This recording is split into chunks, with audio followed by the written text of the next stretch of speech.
Hello, hello. Kamusta na kayo guys? Welcome back to my vlog at Manay Myrna 5.5. Another day, another vlog. This is my third day since I came back here to Florida. Ano ko palang pagbubuhat pala kasi hindi ako makatulog. Kanina kasi maghapon akong tulog from 5 in the morning hanggang 2 o'clock yun. Tapos nagpunta kami ni Chloe ng Walmart. Tapos nag-dinner kami. Tishy, stop! Tapos ngayon hindi na naman ako makatulog. Time check 9 o'clock na dito sa gabi, kaya naisipan ko na lang i-vlog yung mga mga inunpack ko sa luggages ko kahapon. So ito na, by the way guys,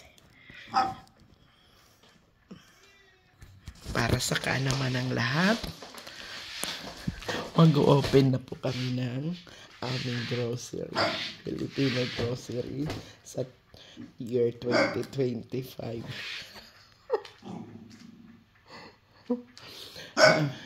I'm just kidding.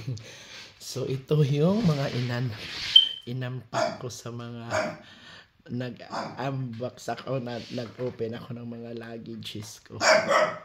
I have lots of Fiesta beef loaf. Kasi may mga beef loaf naman dito sa Florida, yun lang, hindi Fiesta. Yung mga Argentina, Lady, ganun, hindi kumakain ng mga anak at apo ko. Tapos, ito may margarine ako. Kung ano-ano lang napulot ko doon sa Robinson. May black beans. At ito, mahirap kasi ito dito hanapin kahit sa Filipino store. Wala silang liver spread sometimes. Sanggan ako ng 2 Eden cheese. Pero yung the best talaga seller is beef loaf. At saka lots of coffee ko. Mga favorite yan ng anak ko. At kami ni Papa. Tapos meron din akong mga tabliya. Bali 20 ito na ganito kasi bali 5 yan na tiga-4. So yung 20 nga. Tapos Bear Brand for Cloud, tsaka may udong, may miso. Tig-isa lang ang dala ko kasi nang si Papa bumalik dito nung September, mayroon din siyang dala na udong miso. Tapos ito crispy fry, mas gusto ko ito kaysa tasty boy ba yun ang isa. Ito, tsaka ko ng sinigang kasi manganganak si Mami Rose. Makakapagsigang ako kahit ano. Then itong iced tea, iba kasi dito yung misty nila kaya bumili ako nito. At saka pampasarap sa mga order ko. Ito ang aking secret sauce, masarap na pansit na ino-order ng mga tao. At mayroon ako dito ham. Imagine yung 2 spread na ito dahil for 70 ml ang bawat isa is almost 1 kilo na. Kaya umabot talaga yung luggage ko ng 50 kilos bali. Bawat isang maleta 25 pounds. Kaya kung pwede pa yun masubra, gagawin ko, kaya lang wala akong pambayad kasi yun lang ang available. Tapos dito naman tayo sa bandang ito. Ito naman ay mga kakanin. Hindi ito kakanin. Mga biscuits. Tapos ayan mga krupit na para ipa-fry. At saka I bought some cookies in the Uwan buraw yung big shop. Lubid-lubid. Yan o, sinong nakaka-relate dyan sa kaugoy-ugoy. At saka ito, kamot-kamot, lapwa, boy bawang. Kung gusto ko ito, ako siguro makakaubos nito. Favorite ko ito ng teacher pa ako. Itong binibili ko nung kinakapitan ng nasa Arado na biscuit. Pero bili ko noon, 250 pa lang. Ewan ko ngayon magkano na ito. Ay, may bata coconut.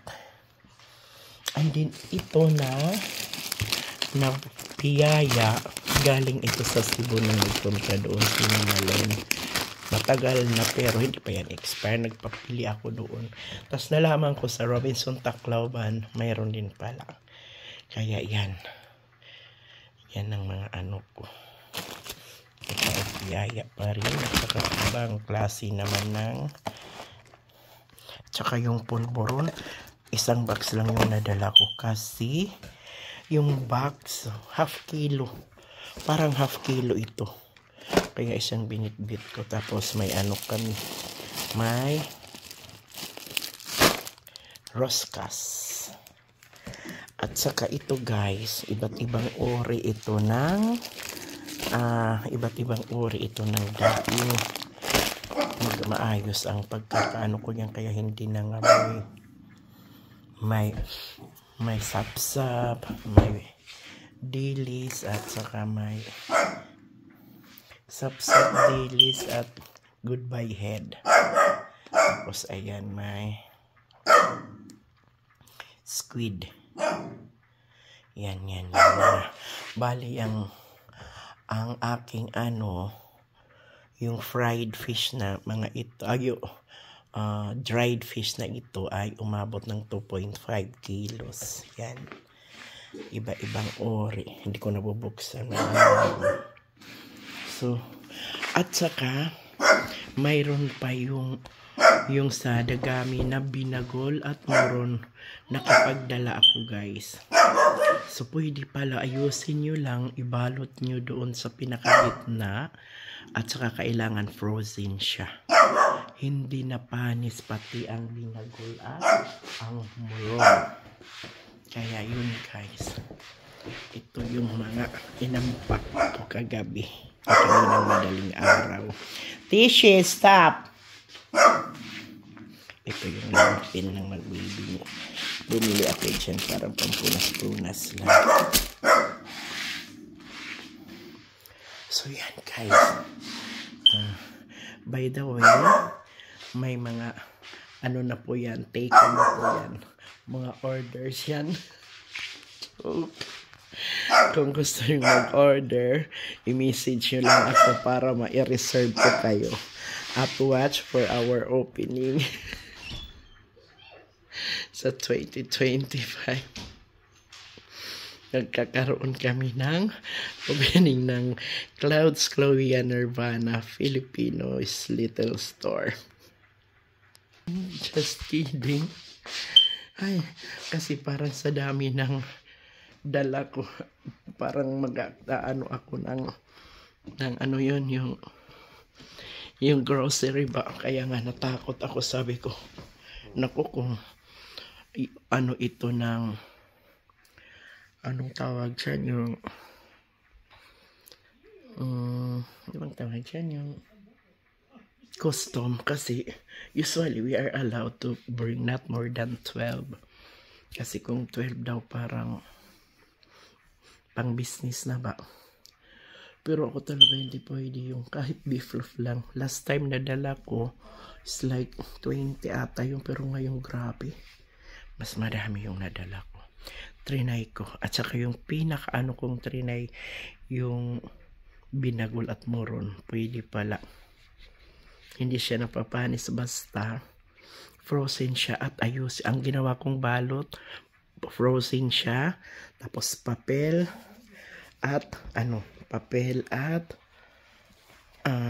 foil din nilagay ko sa ziplock.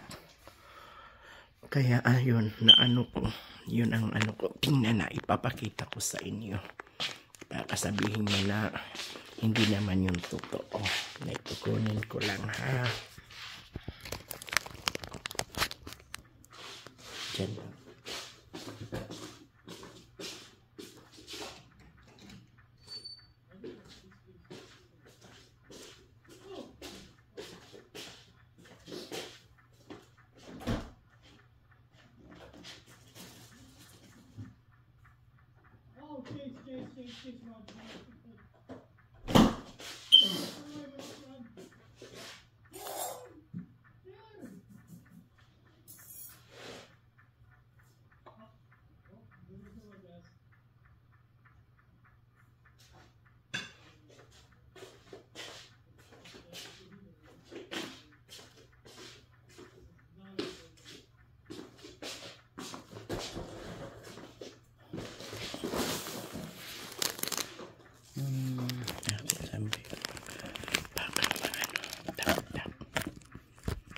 Oh, ito. Ito yung dinagol. See, hindi pa talaga siya, no? Hindi pa talaga siya napanis. Teka.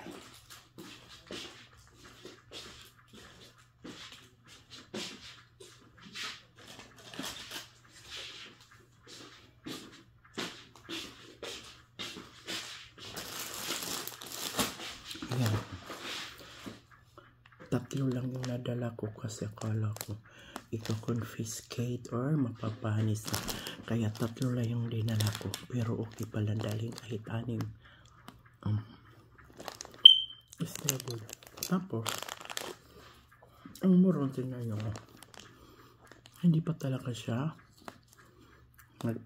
yung mapilit ba?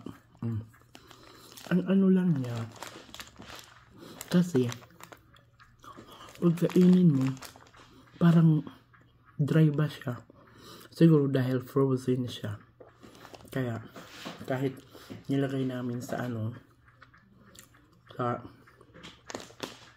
microwave, may taste pa rin siya na medyo dry, pero masarap pa rin. Pagkain natin yan konti-konti lang ha, para hindi lalo nang binagol. So, pag ganun-ganun ka lang, ganito. Tapos ibalik na naman sa fridge.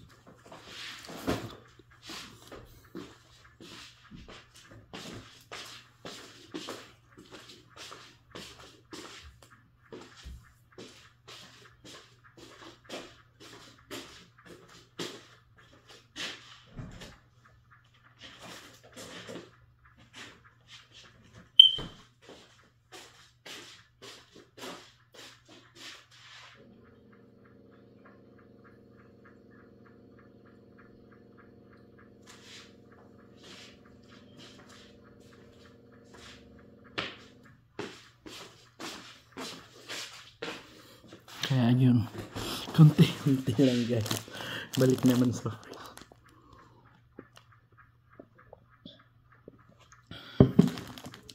so thank you guys for watching. Yung boses natin mahina lang kasi yung mga tao tulog na doon sa taas.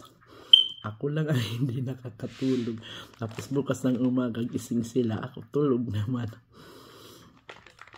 So ingat-ingat po tayo palagi. God bless us all.